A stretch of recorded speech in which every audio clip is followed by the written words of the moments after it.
Ven Espíritu Santo, llena los corazones de tus fieles, enciende en ellos el fuego de tu amor, envía tu Espíritu y todo será creado, y renovarás la faz de la tierra. Oh Dios, que has llenado los corazones de tus fieles con la luz de tu Espíritu, concédenos hacer siempre el bien y gozar de sus consuelos. Por Jesucristo nuestro Señor. Amén. En el nombre del Padre, y del Hijo, y del Espíritu Santo. Amén. Bueno, pues muy bienvenidos a todos los que estáis aquí. Me alegra de que siga habiendo un buen número, incluso cuando llega el invierno, aunque se nota el frío, siempre bajáis. Días de lluvia y días de frío bajáis un poco, os da pereza y como mando la grabación luego. Bueno, pues me voy a poner ya así en pequeñito para que ya podamos seguir la grabación, la diapositiva que hemos preparado para hoy. Y vamos a comenzar la sesión, que es muy interesante, muy bonita. Si recordáis, esta es la cuarta sesión.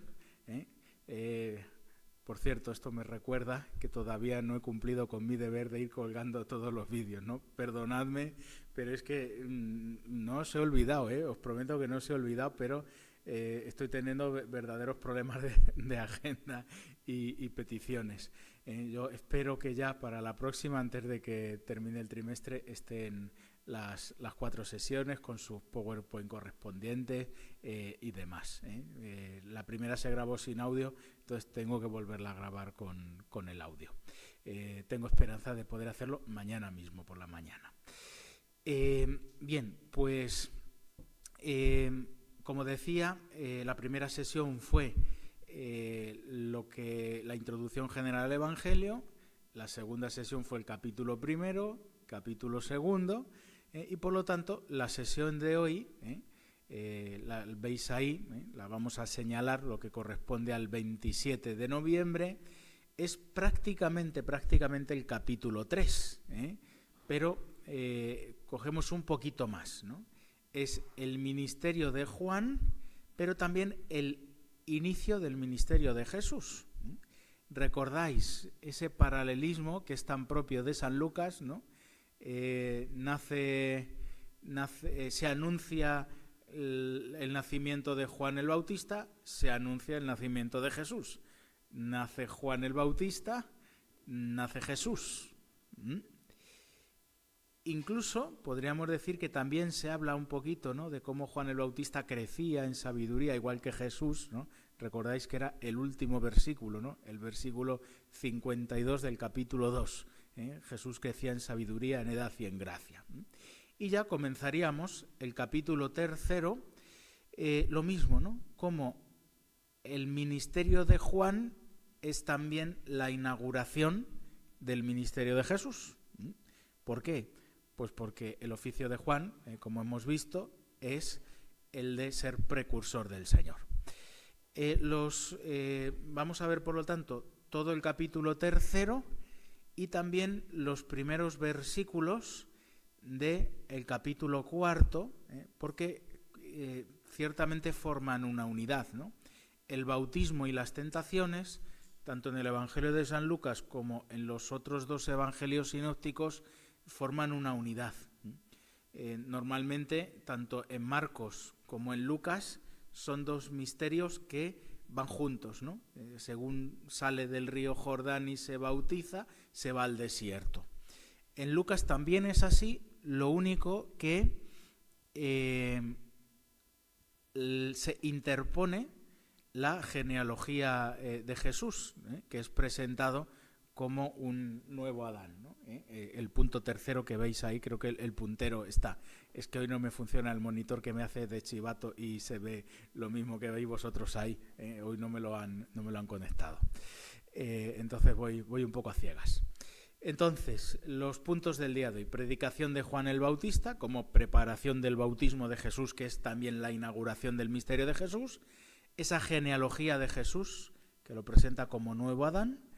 Y finalmente las tentaciones de Jesús en el desierto. Vamos con los contenidos de la predicación de Juan el Bautista. Dejábamos a Jesús ¿con cuánto? Con 12 años. Mira qué bien, da gusto así, con alumnos así da gusto. Con 12 años en el templo, ¿no? Era lo último, ¿no? Y ahora lo retomamos con 30, ¿no? Por tanto, el Evangelio da ese salto de 18 años aproximadamente, que resume en ese versículo también último, el 52, que podríamos decir que tiene otro paralelo también en el Evangelio de Lucas, ¿no? En el Evangelio de Lucas, entre la presentación y el niño perdido y hallado en el templo, hay un versículo que dice, más o menos, ¿no? Lo digo de memoria, Jesús crecía en sabiduría, en edad y en gracia. Y cuando termina la presentación de Jesús en el templo, ya le encuentran la Virgen, San José ya se les pasa el susto, ¿no? Y entonces dice dos cosas, ¿no? Que María guardaba y meditaba esas cosas en su corazón, y Jesús vuelve a Nazaret con sus padres, ¿no? Y de nuevo vuelve sobre la idea, ¿no? Que Jesús crecía en edad, en sabiduría y en gracia ante Dios y ante los hombres. Hay un recurso literario que es muy propio de San Lucas, que es repetir la idea casi con las mismas palabras. Yo diría que nunca son exactamente las mismas palabras, ¿no? Por ejemplo, cuando termina el nacimiento de Jesús, ¿qué dice? María guardaba y conservaba todas estas cosas meditándolas en el corazón. Y lo vuelve a repetir al terminar el capítulo 2. María guardaba y conservaba estas cosas meditándolas en su corazón. Lo mismo, Jesús crecía en sabiduría y en gracia. Más cosas que repite dos veces San Lucas. Por ejemplo, dichoso el vientre que te llevó, perdón, no, esa no. Cuando dice, ¿quiénes son mi madre y mis hermanos? Y dice, dichosos los que escuchan la palabra de Dios y la cumplen, ¿no? Eso, ¿no? Dichosos los que escuchan la palabra de Dios y la cumplen. ¿Y eso es referido a quién? A la Virgen María. Después, esto es el capítulo 7 de Lucas más o menos. Después, en el capítulo 11, se acerca aquella mujer que le dice, dichoso el vientre que te llevó y los pechos que te criaron, ¿no? Yo siempre suelo decir en broma que esta frase, dicha así, es una prueba de que el Evangelio no se escribió en español, sino en griego, ¿no? Porque un español nunca hablaría así, ¿no? ¿Qué diría un español? Viva la madre que te parió, ¿no? Claro, ¿no? La idea es la misma, ¿no? Es decir, María es grande, María es grande, ¿por qué? Porque es madre biológica tuya, ¿no? ¿Y qué dice Jesús? Mejor, no dice que eso sea mentira, ¿no? Pero dice, fíjate mejor en la maternidad espiritual de la Virgen María. Y por lo tanto, mejor dichosos los que escuchan la palabra de Dios y la cumplen, ¿vale? Otra vez, que se repite dos veces una idea en Lucas, y esta sí se repite igual, ¿no? El que se humilla será enaltecido, y el que se enaltece será humillado, ¿no? Lo dice dos veces, ¿no? Una al terminar la parábola del fariseo y del publicano, y la otra no me viene ahora a la mente, ¿no? Aparece una segunda vez también en el Evangelio de Lucas, ¿no? Esta misma frase aparece también una sola vez en el Evangelio de Mateo. Entonces, como veis, Lucas siempre tiene ese estilo, ¿no? De volver varias veces sobre lo mismo, siempre cuando es un punto como especialmente importante, él le da importancia, ¿no? Y se repite, ¿no? Por ejemplo, también, ¿cómo termina y empieza la oración en el huerto de San Lucas? Velad y orad para no caer en tentación, ¿no? Lo dice al entrar en el huerto y también al salir, al terminar la oración. ¿Veis, no? Es algo que Lucas, ¿no? Pues esos 18 años los resume Lucas con esta idea, ¿no? Todo esto era para decir que Jesús crecía en edad, en sabiduría y en gracia ante Dios y ante los hombres, ¿no? Una vida ordinaria, oculta, 18 largos años, donde Jesús madura en cuanto hombre, y los únicos datos que da Lucas son esos. Pero le da un valor, ¿no? Es como un punto de insistencia en él. Después, esta predicación de Juan el Bautista es presentada como una preparación a la misión de Jesús. Vais a verlo, ¿no? Esto lo justifico con todo lo que vamos a ir viendo a continuación. ¿Cómo comienza este esta parte, ¿no? Estos primeros versículos del capítulo 3 de Lucas. ¿Recordáis cómo empezaba el relato del nacimiento de Jesús? Con muchos datos históricos, ¿no? Siendo emperador, siendo tal. De nuevo, esa precisión local e histórica de Lucas. Gobernadores civiles y también autoridades religiosas. Lo de los gobernadores civiles, pues nos vuelve a relatar la situación más o menos después de 30 años, ¿no? Cómo va la cosa, ¿no? Pero sobre todo interesa el retrato tan somero, pero donde deja caer cosas interesantes de las autoridades religiosas, ¿no? Anás, siendo Anás y después Caifás, sumo sacerdote. Anás había sido depuesto por Quirino. Quirino era el gobernador, gobernador era de una zona más pequeña, ¿no? Este era el que llevaba toda la zona de Siria del Imperio Romano. No recuerdo ahora mismo qué título era. Este era Quirino, ¿no? Podríamos decir que era ya por encima de él ya solo estaba el emperador, ¿no?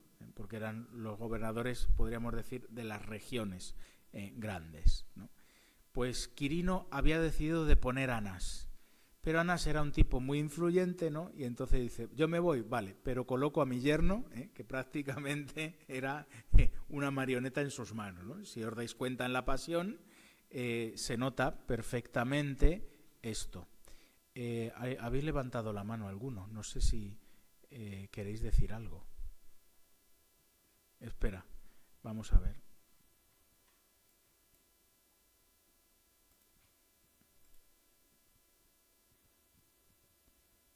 Vale. Que veis opacada la presentación, ¿verdad? Ahora dicen todos que sí, que sí. Vale. Pues no sé a qué se debe esto.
Ahora, nada, ha sido simplemente un accidente que he tocado un botón por ahí que no debía haber tocado. Ya la veis bien, ¿verdad?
Ah, vale, ya está, ¿no? Ahí, vale, vale. Vale. Es que estamos todavía en una situación un poco precaria tecnológicamente hablando, ¿vale? Tengo una instalación provisional que la vamos mejorando, pero no es la definitiva, todavía no llega ese momento. Y faltan unas piezas, que hay unos problemas de stock y por eso no han venido a montármela. Entonces, bueno, pues ya está. Nada, simplemente es que se había apagado el micrófono, ¿no? Siempre lo más fácil. Y eso es porque hay una configuración del ordenador, eso lo tengo que cambiar, pero recibe la alimentación del ordenador y la programación del ordenador que busca ahorrar energía me desconecta los micrófonos, ¿sabes? Entonces,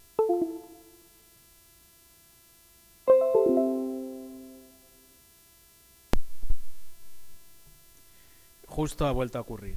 Y el problema también que hay, que lo habéis sufrido los que habéis estado en misa aquí físicamente,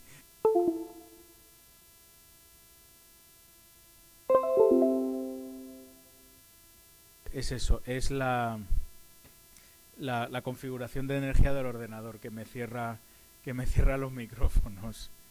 Vale, ¿me oís, no? Ahora sí me... Vale. Entonces es eso, entonces me avisáis que ya está, le vuelvo a apretar el botón y ya vuelve a salir funcionando. Y nada, como cada fin de semana siempre viene alguien y toca y cambia las configuraciones y tal, pues cada lunes hay que empezar de nuevo, ¿no? Y a veces eso dura hasta el miércoles. Bueno, decíamos entonces, bueno, hoy vamos bien de tiempo, porque es solo un capítulo, no es largo, no hay, o sea que creo que nos va a dar tiempo a explicar todo tranquilamente y a que haya algunas preguntas. Bien, la presentación que hace el evangelista Lucas de Juan el Bautista es una presentación diciendo que es uno de los grandes profetas del Antiguo Testamento. El gran profeta del Antiguo Testamento, ¿cuál era? Elías, ¿no? Que en esos tiempos de infidelidad a Dios, donde casi nadie daba culto a Dios, él se cepilla no sé cuántos profetas de Baal, bueno, ¿no?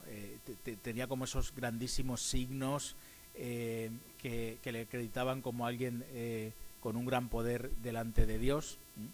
Bien, pues justo es presentado así, ¿no? Lo primero, vino la palabra de Dios sobre, ¿no? Si recordáis, en los profetas es una frase recurrente, ¿no? Como para decir, habla en nombre de Dios. Pero es que, ¿dónde fue arrebatado Elías hacia el cielo en un carro de fuego? ¿Por dónde iba? Por el desierto. Perdón, no. Iba al lado del Jordán, ¿no? Recordáis que el Jordán es cuando hace Eliseo lo del manto, ¿no? Una vez después, ¿no?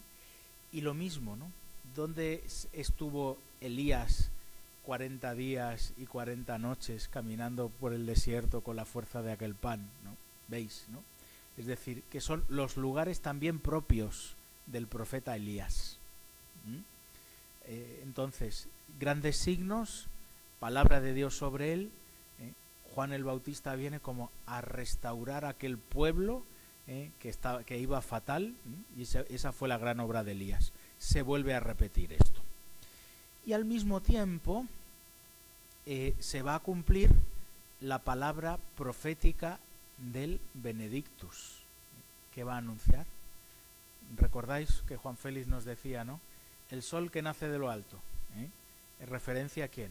A la misión de Jesús, ¿no? Pero anunciará el perdón de los pecados, ¿no? Y guiará sus pasos por el camino de la paz, ¿no? ¿Eso quién es? Es la misión de Juan el Bautista, Pues justo es lo que hace ahora Juan el Bautista, anunciar el perdón de los pecados. Se cumple esa palabra profética de su Padre, y también lo va a hacer Jesús, ¿no? Como es la predicación de Jesús el comienzo, ¿no? Convertíos, creed el Evangelio. Lucas también lo dirá. En tiempos de Jesús había mucha costumbre de baños rituales, de purificación. Veis que el Evangelio alude a eso, ¿no? Pero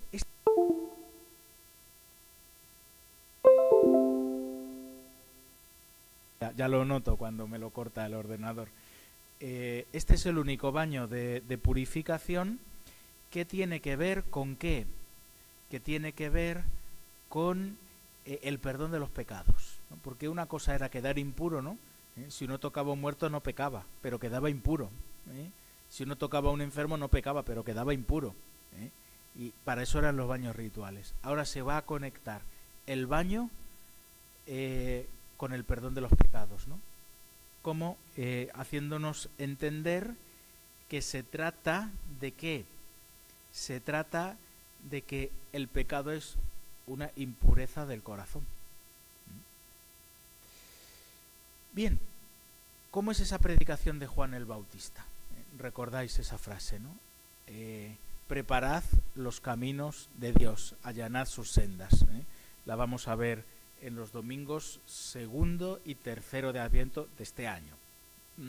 Este texto, el próximo domingo no, dentro de 2 y dentro de 3, o sea que ya estoy anticipando el Evangelio de dentro de 2 y 3 domingos, ¿vale?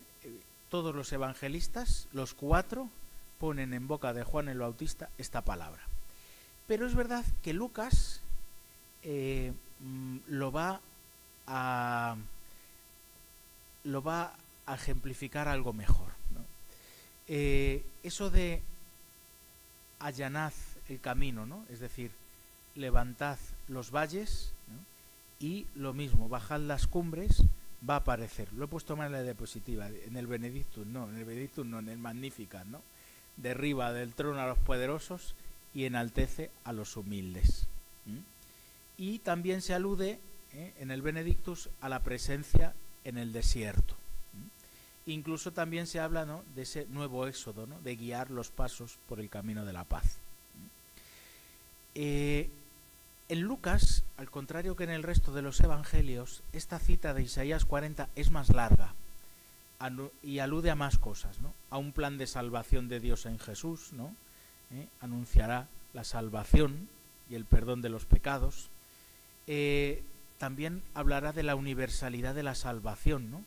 Porque sigue citando cuando dice Isaías, toda carne verá la salvación de Dios. Y como digo, es ese tema recurrente de los valles, las cumbres, se humilla, se ensalza, que también es muy propio del Evangelio de Lucas. Y al mismo tiempo, esta predicación de Juan el Bautista tiene una exhortación a la conversión, pero de carácter escatológico. Tenemos claros todo lo que es la escatología, ¿no? La parte de la teología que habla del final. Eschaton en griego es fin. Por lo tanto se nos dice, estás llegando a los tiempos finales, ¿no? Porque llega el Mesías. Hombre, ¿es el fin del mundo? No, pero sí es el principio del fin. Entonces, en este tiempo se nos exige mostrar verdadero arrepentimiento, porque llega el momento de ¿qué? Del juicio, ¿no? Por lo tanto, de que los que vayan a ser condenados sean condenados, ¿no? El hacha está en la base. Y lo dice Jesús con expresiones muy fuertes, ¿no? Raza de víboras, cosas de ese tipo. La salvación no queda asegurada por la mera pertenencia a Israel, ¿no? Fijaos que Jesús les sacude, ¿no? Porque les dice, ¿qué pensáis? Que porque sois hijos de Abraham, es decir, porque sois miembros del pueblo judío, ya os vais a salvar. No. Es necesario que haya signos, señales, obras buenas, que demuestren vuestra conversión.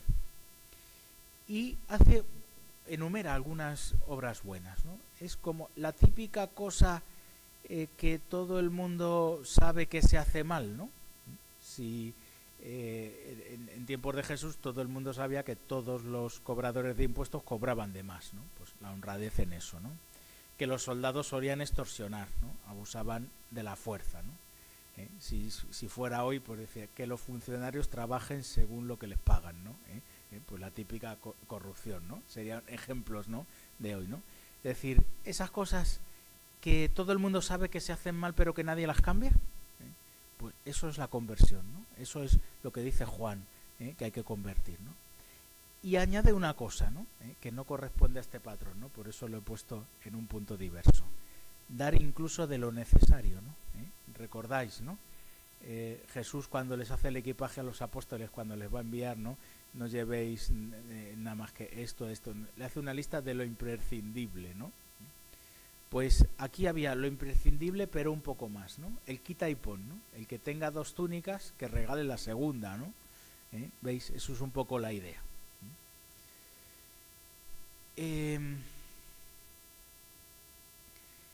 Y la predicación de Juan tiene también un gesto muy bonito de humildad. A mí esto me gusta mucho, ¿no? Muchas veces retratamos a Juan el Bautista como aquel que está como predicando con rigor la conversión, ¿no? Con dureza de corazón, y presentamos a Jesús de manera distinta. ¿Esto tiene algo de verdad? Sí, ¿no? Capítulo 7 de Lucas, ¿no? Vino Juan, ¿no? Que ni comía ni bebía, ¿no? Porque ayunaba, ¿no? Era un tío ascético, ¿no? Y decís, demonio tiene, ¿no? Porque es ascético, ¿no? Como diciendo, un tío no puede ayunar tanto como ayuna Juan el Bautista. Esto tiene que ser algo más o menos diabólico, ¿no? Después viene el Hijo del Hombre, que sí come y bebe, es decir, no ayuna tanto como él. No es que no ayunase, ¿no? Lo vamos a ver hoy en el desierto, pero no tanto como Juan el Bautista, no destaca tanto por eso. Y entonces dice, veis, ahí tenéis un borracho y amigo de pecadores, ¿no? Es decir, ese contraste, ¿no? Juan era como más ascético y Jesús no tanto, existe, ¿vale?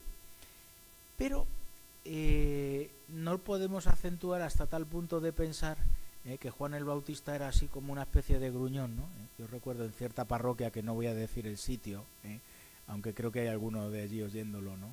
Cuando llegué había una imagen de Juan el Bautista, era el titular de la parroquia, ¿no? Con un dedo, estaba así el dedo, ¿no? Como echando la bronca, con un ceño fruncido, ¿no? Y un buen amigo que es un artista le dije, anda, arréglamela, que eso no está en el Evangelio, ¿no? Entonces le lijó las arrugas de aquí, ¿no? Se le quedó una frente lisita, ¿no? El dedo acusador así, me lo cambió así y ya señalaba a Jesús, ¿no? Que era ya su función, ¿no? Simplemente me lo giró unos grados, ¿no? Y así terminó quedando un Juan Bautista que yo creo que responde más al Evangelio, que es como bondadoso, ¿no? Y cuya misión es decir, olvidaros de mí, porque a quien tenéis que mirar es a Jesús, ¿no? Cuando uno realmente es ascético, no por sus fuerzas, no porque tenga una facilidad natural para eso, esa ascesis le hace bondadoso y nada rigorista ni exigente, ni impone eso a los demás, ¿no? Hay personas que son como muy ascéticas porque tienen esa facilidad natural como don de Dios, pero como no es una gracia especial, ¿no? Que muchas veces ese don natural está unido a nuestro amor propio, suelen como mirar con sospecha, ¿no? Al que no vive de esa manera, ¿no? Que dice, bueno, vosotros sois unos relajados, ¿no?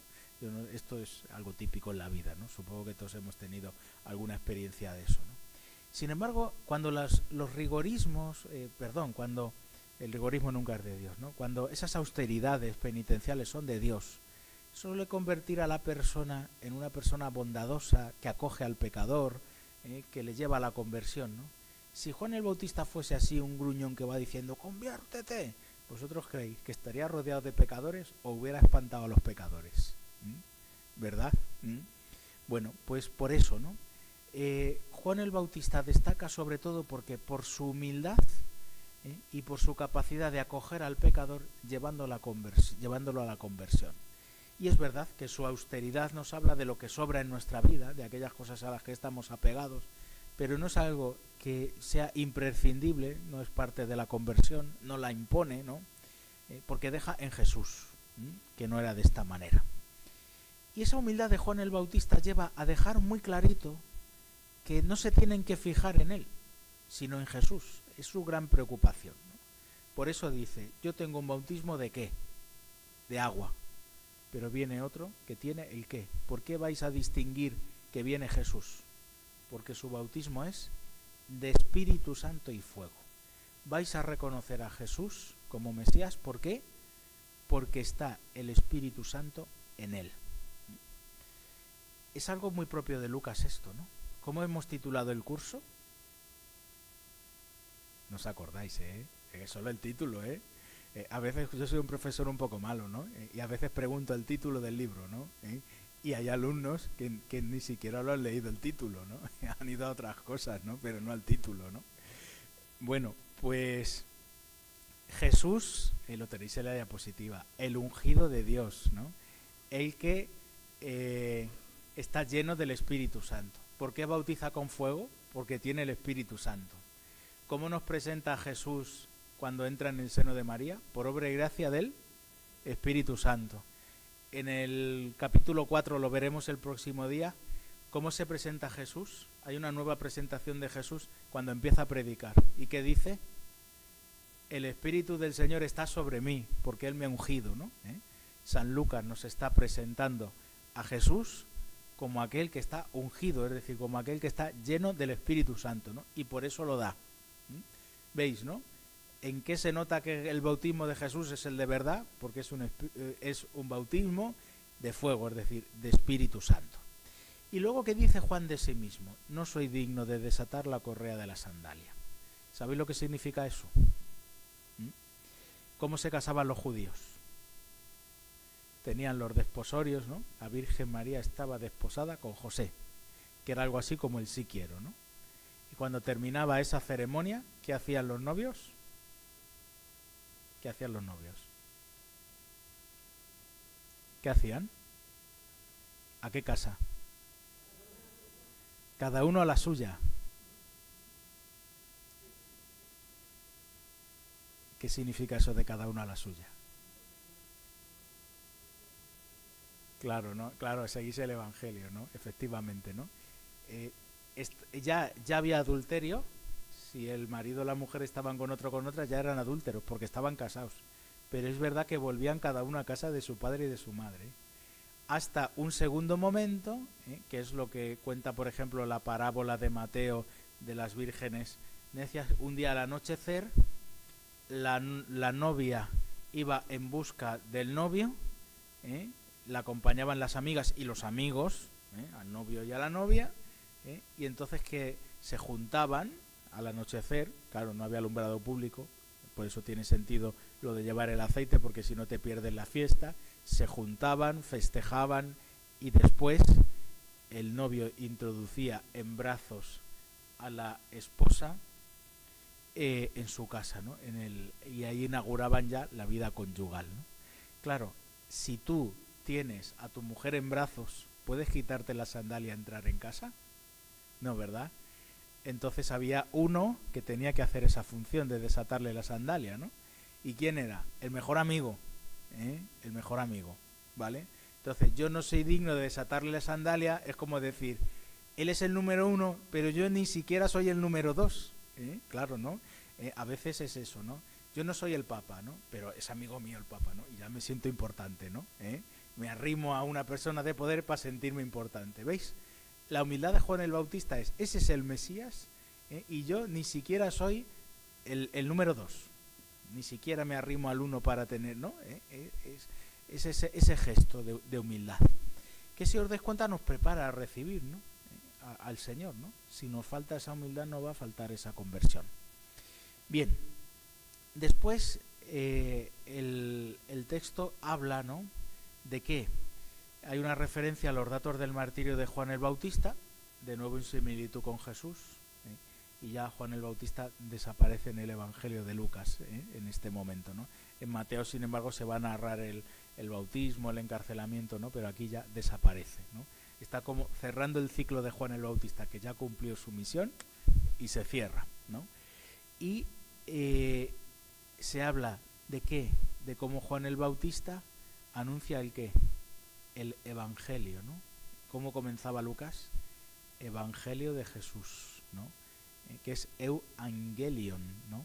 Buena noticia, buen mensaje, pero que se anuncia ¿cómo? Con connotaciones escatológicas similares al final de la cosecha, ¿no? Se dice, ¿no? Eso de que se va a aventar la parva, ¿no? Separar el grano de la paja, todas esas cosas, ¿no? Las connotaciones, como diciendo, esto es el final de la cosecha y aquí ya queda todo decidido, ¿no? Como que y cierra e insiste en esa exhortación a la conversión que es necesaria ¿para qué? Para recibir lo que vamos a hacer a continuación, ¿no? Toda la vida de Jesús. Bien, en Lucas no aparece ya Juan el Bautista en el bautismo, ¿no? Ha desaparecido en este momento. Lo hemos cerrado con esa referencia que hace a Lucas. Sin embargo, en Mateo, por ejemplo, es hay un diálogo, ¿no? ¿Cómo te voy a bautizar yo a ti? No, venga, no, sí, bautízame, que tenemos que cumplir con la justicia de Dios, ¿no? Con el plan de Dios, ¿eh? Eso es en Mateo, pero en Lucas no. Lucas nos describe a un bautista que una vez que ha presentado a Jesús desaparece, ¿no? Y por lo tanto se fija en quién, en aquel que es más que yo, ¿no? Como ha dicho, ¿no? Y por eso no soy digno ni siquiera de desatarle la sandalia, ¿no? Y presenta a un Jesús que es solidario con los pecadores, ¿no? ¿Sabéis de dónde viene la palabra solidaridad? De solo, ¿eh? En latín solidum, ¿no? Ser una sola cosa. Entonces presenta a Jesús como aquel que se ha colocado en la fila con los soldados, con los recaudadores, con los pecadores, ¿eh? Y se ha hecho uno con ellos. ¿Por qué? Porque se ha encarnado, o dicho de otra manera, porque es hijo de Adán. Se ha hecho uno solo con los pecadores. Lucas nos va a presentar ahora, después, en el bautismo a Jesús como hijo de Adán. Lo vamos a ver. Un Jesús, por lo tanto, que sigue siendo cercano a los pecadores, pero como dando un paso más, ¿no? Metiéndose entre ellos. Es que en la encarnación ha hecho eso, ¿no? Tomar nuestra naturaleza humana, no con pecados propios, pero sí haciéndose uno con los pecadores. Y otra cosa muy típica de San Lucas, que es que Jesús ora. En la transfiguración, ¿cómo lo va a presentar? Orando. En los momentos importantes de su vida, orando. Y porque ora, porque esa oración es escuchada, se abre el cielo. Y al abrirse el cielo, ¿quién desciende? El Espíritu Santo, ¿veis? Y Lucas sigue insistiendo en el tema del Espíritu Santo. Fijaos que en la anunciación, en la manera en la que va a bautizar, ¿no? Con bautismo de fuego, en la presentación en la sinagoga, en el Padre Nuestro, ¿no? Dirá, Dios da el Espíritu Santo a los que se lo piden, ¿no? Está siempre insistiendo en eso, ¿no? ¿Y cómo baja el Espíritu Santo? Os he puesto ahí las palabrotas en griego, ¿no? Somatiko eidei hos peris te dan. ¿Qué significa? Forma corporal de paloma.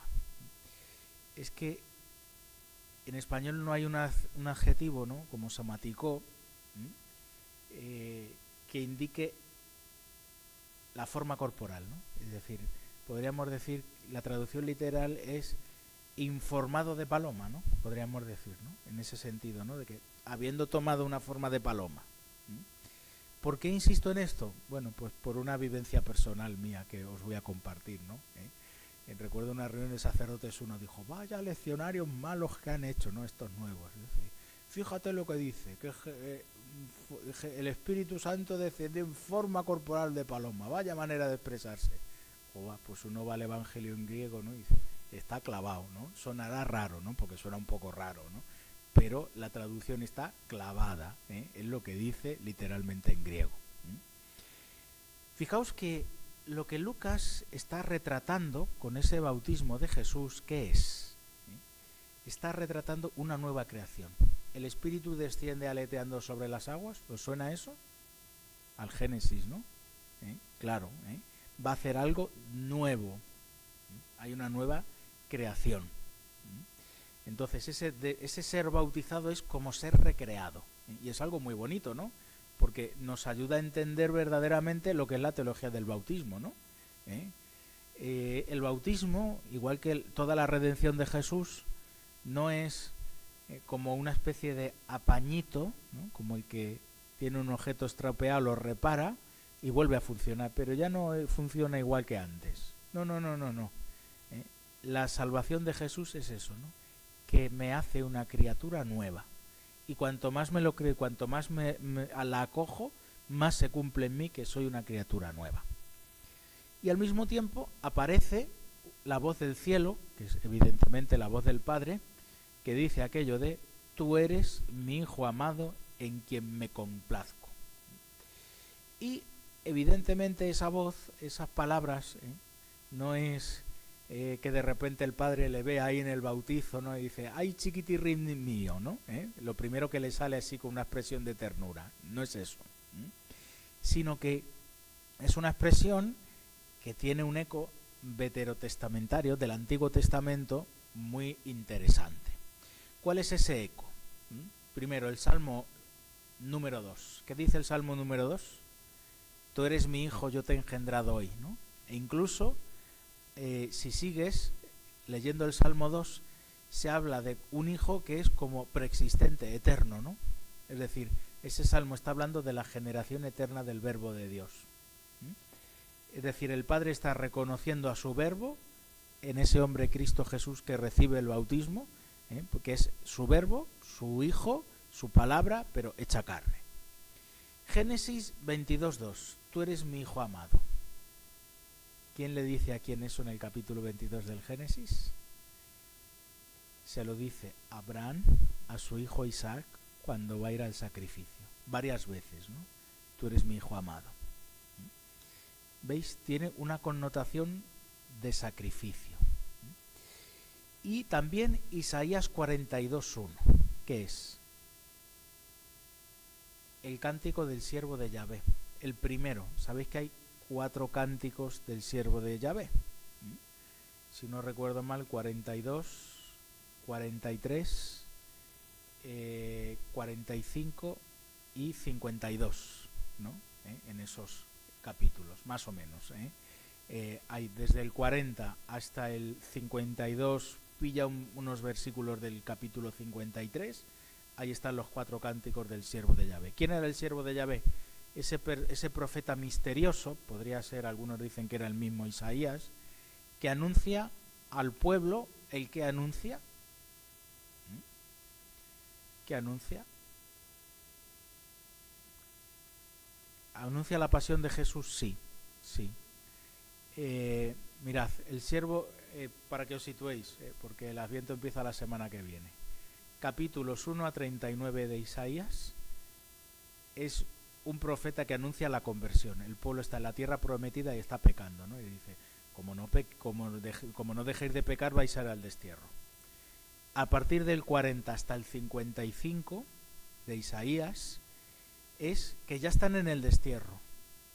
Y en ese destierro el pueblo es consolado, lo pasa mal, pero hay un profeta que viene a anunciarles la salvación, el perdón de los pecados.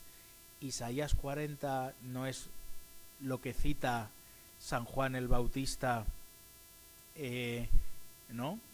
Es lo primero, ¿no? Es decir, les está anunciando en el desierto un nuevo éxodo de vuelta a la tierra prometida. Ese es el contexto de las palabras de Juan el Bautista. Pues en ese contexto hay un siervo de Yahvé que anuncia al pueblo el qué, que Ciro, que era el rey instrumento de Dios, les va a dejar volver a la tierra prometida. ¿Y sabéis qué hace el pueblo? Han sufrido tan mal, están rebotados tanto, que tú eres un profeta que viene en nombre de Dios, y se lo cepillan, ¿no? El cuarto cántico del siervo de Yahvé es cuando ya han matado al profeta y se arrepienten, ¿no? Ese es el cuarto cántico, ¿no? ¿Y el primero qué es? Tú eres mi siervo elegido, en ti me complazco, ¿no? Porque te envío a esta tarea que verás que te van a matar, ¿no? Pero a Dios le complace ese sufrimiento del justo. Tú eres mi hijo amado, en ti me complazco, ¿no? ¿Veis? Une varias cosas, son resonancias del Antiguo Testamento, son expresiones que tienen ese sabor a lo que ocurre en el Antiguo Testamento, pero que dan un significado nuevo, que cobran un significado nuevo con Jesús. Por tanto, ¿de qué está diciendo? Que este hijo amado va a sufrir. A Jesús se le está presentando ya como aquel que recibe el don del Espíritu Santo en orden a ¿qué? Al sacrificio de su vida. ¿Con qué palabras lo presenta Juan el Bautista? Este es el Cordero de Dios que quita el pecado del mundo. El sacrificio, ¿no? Tanto el Padre como Juan el Bautista están hablando de lo mismo, ¿no? Movidos por el Espíritu Santo, están diciendo, este es el que os viene a salvar, y cuidado, ¿no? Os salva ¿cómo? Pasando por la cruz. Ya se presenta así. Esto va a ser interesante para entender ahora las tentaciones. Seguimos. Entre el bautismo y las tentaciones tenemos la genealogía de Jesús como nuevo Adán. Esos versículos del 23 al 28. No los leemos porque son un rollo, ¿no? Yo os hago los extractos, lo que interesa, y luego si queréis vosotros os requeráis leyendo nombres, ¿no? Lo primero, os pongo ahí una palabra griega, arjómenos, que significa comienzo. Las Biblias suelen traducir como inauguración de la misión de Jesús, pero literalmente no dice eso, dice comienzo de Jesús. Es decir, es como si con el bautismo se hubiese abierto una nueva vida.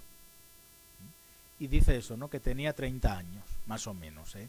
Ya sabéis que los judíos no son precisos, ¿no? Por eso ese jaleo de fechas que cuando tratamos de casar las cosas, ¿no? Pero lo mismo da 30 que 32 que 33, por ahí, ¿no? No les importa ser precisos, ¿eh? Transmiten una cosa que es verdad, 3 décadas, pero año arriba, año abajo, eso no les interesa a ellos. ¿Cuáles son las diferencias con la genealogía de Mateo? La de Mateo parte de ¿quién? De Abraham y termina en Jesús. Sin embargo, la de Lucas empieza ¿con quién? Con Adán. No, se ha hecho una trampa. Empieza con Jesús y termina en Adán, ¿eh? Porque una es, digamos, desde Abraham, ¿no? Podríamos decir cronológicamente ascendente, y esta es cronológicamente descendente, ¿vale? ¿Qué significa esto? Pues que a Mateo, ¿qué le interesaba? Presentar a Jesús como aquel en quien se cumplen las promesas del pueblo judío. Sin embargo, a Lucas, ¿qué le interesa? Presentar a Jesús como el prototipo del ser humano, del hombre, como un salvador universal. Por eso lo muestra como alguien que desciende de Adán, ¿no? Porque la salvación es para todos. Este viene a salvar a todos. Y hay algunos detallitos en esa genealogía. Apunta a la concepción virginal de Jesús. ¿Cómo presenta? Os recordáis, ¿no? Jesús, hijo de José, que nació de la Virgen María, ¿no? Eso era Mateo, ¿no? Y aquí lo presenta también como hijo de José. Pero, curiosamente, José, ¿de quién es hijo? Según Lucas, de Elí. Y según Mateo, de Jacob. Entonces, ¿quién lleva razón? Hay dos explicaciones, es una cuestión abierta. El protoevangelio de Santiago, ¿qué dice? Que Elí era el padre de la Virgen María. Y que por lo tanto lo que está tratando de recalcar es que Jesús nace, ¿no? Claro, es decir, pero al ser el padre de la Virgen María, digamos, es eso, ¿no? Juega un poco con esta cuestión, ¿vale? Y Julio Africano, ¿qué es lo que dice? Pues dice que Jacob y Elí eran hermanos. ¿Recordáis la ley del levirato judío? Pues viene a decir eso, ¿no? Que eran hermanos y que luego se casaron con la misma mujer para tener a José, ¿vale? Bueno, son dos teorías. Ya sabéis que el protoevangelio de Santiago es un libro muy mariano, de ahí viene, por ejemplo, la presentación de la Virgen María a la fiesta, es de una tradición que viene de ahí, ¿no? Y muchos cuadros del arte vienen, ¿no? Tuvo bastante influencia, ¿no? Ese protoevangelio de Santiago. Más cosas. En Mateo hace 3 grupos,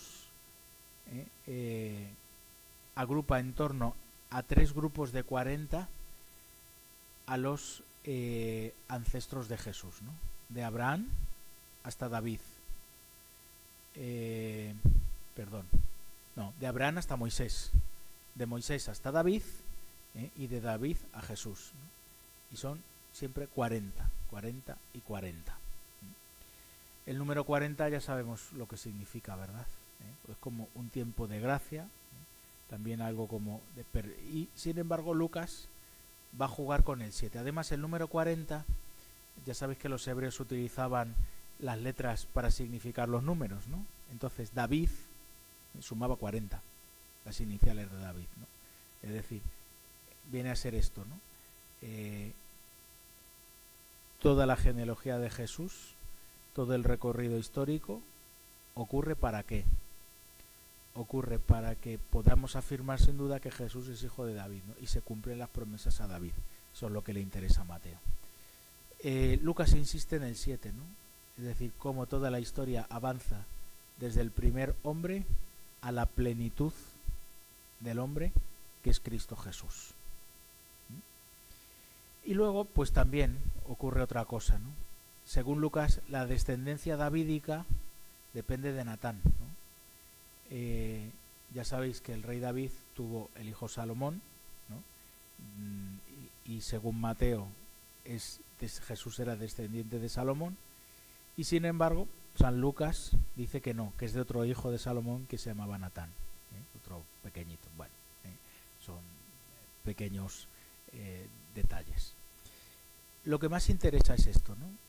El valor teológico, ¿no? Porque históricamente puede haber pequeños errores, ¿no? La inerrancia de la Sagrada Escritura es respecto a la salvación, no respecto a detallitos históricos que pueden fallar, ¿no? Porque además el autor no pretende ser exacto, ¿no? Lo que pretende es enseñar esa verdad teológica, ¿vale? Entonces, sobre todo lo que resalta es esto, ¿no? Que Cristo es un nuevo Adán. Igual que toda la humanidad desciende de Adán, biológicamente hablando, ¿no? Y es la cabeza de la humanidad por esto, la salvación viene de Cristo, ¿no? Y hay como un nuevo Adán que hace, toma el pecado de Adán, en ese sentido es hijo de Adán, y es una nueva cabeza, porque de la misma manera que la perdición, la concupiscencia, el pecado entran en el mundo,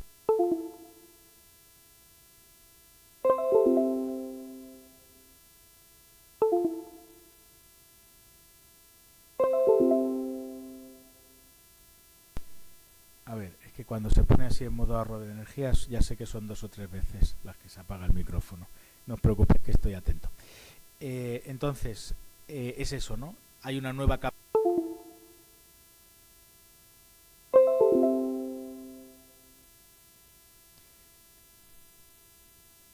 Vale, a ver. Pensé que podía desconectarlo, pero no. Que es la capitalidad del mismo Cristo, que va a ser cabeza, pero de la salvación. Bien, las tentaciones de Jesús, donde las sitúa cerca del Jordán y en el desierto. El desierto de Judea estaba al lado del Jordán, al oeste del Mar Muerto, ¿vale? Entonces, eso ya nos indica, ¿no? 2 lugares teológicos, que ya sabemos lo que significan. Va a ser tentado por el diabolos, en griego, ¿no? Que es el calumniador o acusador. Es interesante esto, ¿no? Calumniador y acusador. Así lo va a describir el libro de Apocalipsis al diablo, ¿no? El acusador de nuestros hermanos, ¿no? El que dice mentiras. Jesús va al desierto y está 40 días allí. ¿Eso a qué nos evoca? Al Éxodo, ¿verdad? Pero es al contrario que el pueblo. Jesús vence en esta prueba. ¿Qué se dice en la Escritura de los 40 años del pueblo en el desierto? Se dicen 3 cosas, ¿no? Cedieron a sus antojos. Segundo, practicaron la idolatría. Y tercero, tentaron a Dios. ¿Superaron la prueba? No. Aún así Dios les dio la salvación, ¿no? Los fue purificando. Y Jesús va a hacer lo contrario que este pueblo. ¿Qué hacía el pueblo de Israel siempre? Exigir la comida cabreaos, ¿no? Fijaos, ¿no? Cuando el maná, ¿qué dice? Empezó a escasear el pan. No dice que pasaran hambre, sino que empezó a escasear el pan y ya se pusieron a murmurar. Solo porque veían que bajaba. No porque pasasen hambre, que eso no lo consintió Dios. Exigía comer. Y sin embargo Jesús es como un nuevo Moisés. ¿Qué hizo Moisés por la salvación de este pueblo? Ayunar por él. Oraba y ayunaba por ese pueblo, ¿no? Lo tenéis ahí. Bien, vamos a ver cómo presenta Lucas las tentaciones, que es muy interesante, ¿no? ¿Qué evangelistas nos presentan las tentaciones? ¿Marcos presenta las tentaciones? No. Marcos es muy cortito y no presenta las tentaciones, solo Mateo y Lucas. La primera, los dos coinciden, pero la segunda y la tercera les dan la vuelta. Y esto también tiene mucho que ver con la intencionalidad del evangelista. La primera, bueno, lo primero, ¿cómo empiezan siempre las tentaciones? Si eres el Hijo de Dios, bájate de la cruz. Vamos a escuchar en el Evangelio de Lucas en algún otro momento esa frase de si eres el Hijo de Dios. Se me ha escapado, ¿no? Ya. Como lo estaba pensando, se me ha escapado. Bájate de la cruz, ¿no? Pues todas las tentaciones van aludiendo a su identidad de Hijo de Dios. Pero va más allá todavía. Cuando uno conoce el trasfondo de lo que le dice el diablo, cuando una persona es buena y santa, se la tienta groseramente o bajo capa de algo bueno, para que pique. Pues las tentaciones de Jesús son así, ¿no? ¿Tú a qué has venido? A salvar al mundo y a mostrar que tú eres el Hijo de Dios, ¿no? Si no creen que tú eres el Hijo de Dios, no lo puedes salvar, ¿no? Entonces, ¿qué ocurre? Se basa el diablo en dos cosas. Primero, en una necesidad natural, ¿no? Hombre, si llevas 40 días de ayuno, hambrecilla habrá por ahí, ¿verdad? Algo, ¿verdad? Segundo, en la misión de Jesús se incluye también la de dar de comer al hambriento. También. Incluso convertir el pan en su cuerpo. Tiene ese trasfondo. ¿Vale? Entonces, viene a decir esto, ¿no? Convierte estas piedras en panes para demostrar que eres el Hijo de Dios y que haya pan en abundancia para todos. Siempre son maneras de demostrar que eres el Hijo de Dios y de traer la salvación, incluso de que se dé en ti un cumplimiento mesiánico, que demuestre que tú eres el Mesías, el Hijo de Dios, pero no en la manera en la que el Padre quería que eso se diera, que es pasando por la cruz. Siempre está esa clave, ¿veis? Siempre es que no vaya a la cruz o que se baje de ella. Siempre el diablo trata de convencerle de eso. ¿Qué responde Jesús? Vamos a poner la cita larga, ¿no? Siempre están en el libro del Deuteronomio las respuestas de Jesús al diablo, ¿no? La ley, el cumplimiento de la ley, es el libro del cumplimiento de la ley. Y en el contexto siempre del Éxodo. Él te afligió haciéndote pasar hambre. Y después te alimentó con el maná que tú no conocías ni conocieron tus padres, para enseñarte que el hombre no solo vive de pan, sino de todo lo que sale de la boca de Dios. Es decir, que aunque pase hambre, es que Dios me cuida. Pero hay muchos relatos que dicen que no es que pasaran hambre, sino que bajaban, que bajaban. Segundo, Jesús está llamado a recibir el poder y la gloria. ¿Vale? Tiene que ser glorificado según los oráculos de los profetas, ¿no? No está llamado a reinar. ¿Heredará el trono de David su padre y su reino no tendrá fin? Sí, claro que sí. Pero pasando por el sufrimiento, ¿no? Por eso. Entonces, ¿qué le dice el diablo? Pues le lleva a aquella montaña alta y le muestra todos los reinos del mundo y le dice, te lo doy todo, te nombro rey. Claro, Jesús dice, sí, yo tengo que ser nombrado rey, pero no por ti. Porque claro, en el fondo es como decir, si yo dejo que tú me nombres rey, te estoy diciendo que tú eres más que yo. Te estoy igualando con el Padre, ¿no? Entonces, por eso dice, ¿no? Al Señor tu Dios respetarás, a Él solo servirás, y solo en su nombre jurarás. No voy a decir que tu nombre es mayor que. Ese es el juego. Tercero, Mateo le va a dar un orden distinto. ¿Por qué? Muy sencillo, ¿no? Mateo, que le va a dar mucha importancia, ¿no? A los montes, ¿no? A las montañas, el sermón del monte, todo esto. Por lo tanto, para Mateo el monte es un lugar teológico. Lucas no le da tanta importancia al monte. ¿A qué le da importancia? Al templo. ¿Dónde empieza el Evangelio de Lucas? En el templo. ¿Dónde vuelve Jesús una vez nacido? Al templo. Después, perdido y hallado, en el templo. El templo es también como el lugar de la presencia de Dios. Es algo así también como el cielo en la tierra. ¿Cómo va a terminar la vida de Jesús en el Evangelio de Lucas? ¿Con la resurrección? No, un poco más. Con la ascensión. Con la ascensión. El hombre está llamado a ir al cielo, ¿no? Cuando Jesús ora se abre el cielo, para que el hombre también vaya al cielo, ¿no? Es decir, escuchamos la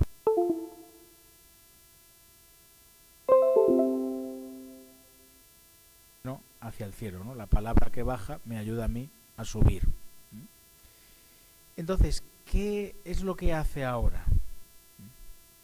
Le tienta diciendo que él se muestre como aquel que tiene el poder de ir al cielo, porque los ángeles le tienen que cuidar y le tienen que elevar al cielo. No va a caer a la tierra.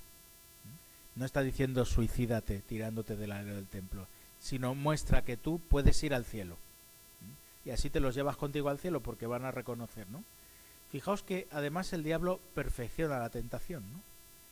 Antes simplemente le tentaba y ahora le trata de liar interpretándole mal la Biblia. Es que esto cabe también, ¿no? Y le pone y le dice ese versículo, ¿no? Porque está escrito que los ángeles te tomarán, te llevarán en sus palmas, te llevan al cielo, ¿no? Y entonces, fijaos cómo contesta, ¿no? No pondrás a prueba al Señor tu Dios. ¿Veis, no? Era el...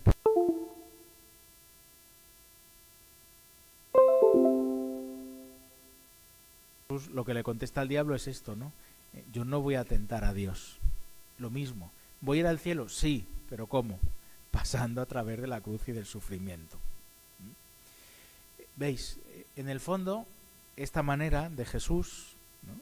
Que contesta al diablo sin entrar en diálogo con él, sino mostrándole la fuerza de la palabra de Dios, es la manera en la que Jesús nos dice aquello del apóstol Santiago, ¿no? Someteos a Dios por la escucha de su...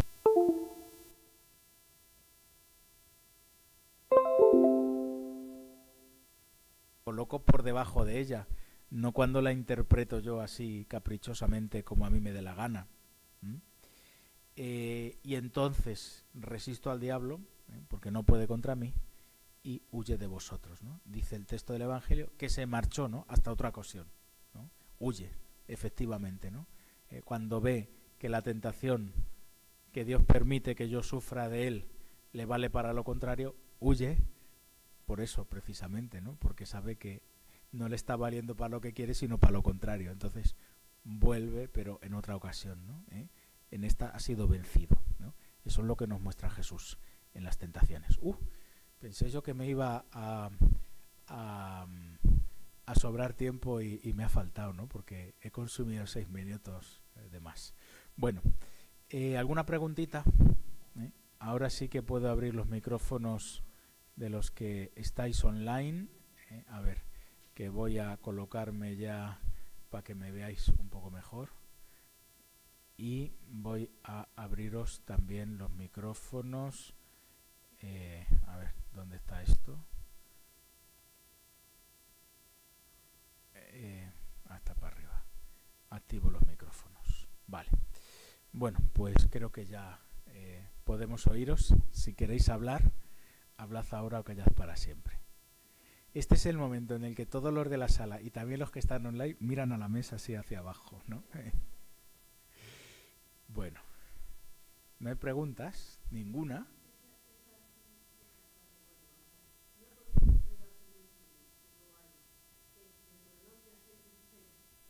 Sí, eso es. A ver, ha preguntado. ¿Qué? Claro, eso es, sí. En la diapositiva os ponía la tentación, una descripción, un resumen de la tentación, y luego las palabras de Jesús os las ponía en cursiva, pero cuando me ha interesado no solo la palabra de Jesús, sino el párrafo más grande del libro del Deuteronomio, ¿vale? Cuando me ha interesado, sobre todo en la primera, ¿no? En las otras es simplemente la cita del libro del Deuteronomio, ¿vale? Eso lo tenéis en cursiva en la diapositiva que veíais antes, ¿vale? Dime la pregunta, yo la repito para los que están online, que no la oyen.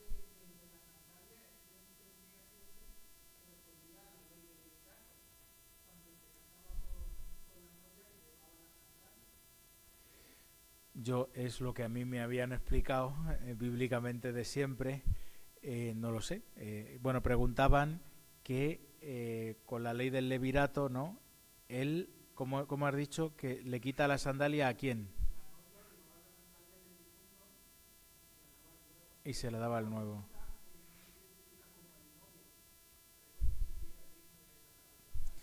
Pues quizá a lo mejor juega con las dos cosas, ¿no? Yo eso que dices no lo había oído yo nunca, ¿no?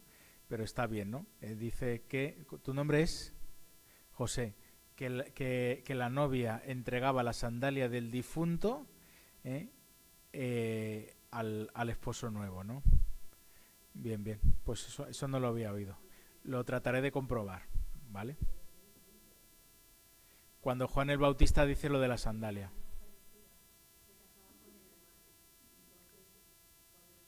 Claro. Es que los que están online nos oyen. ¿Alguna cosa más?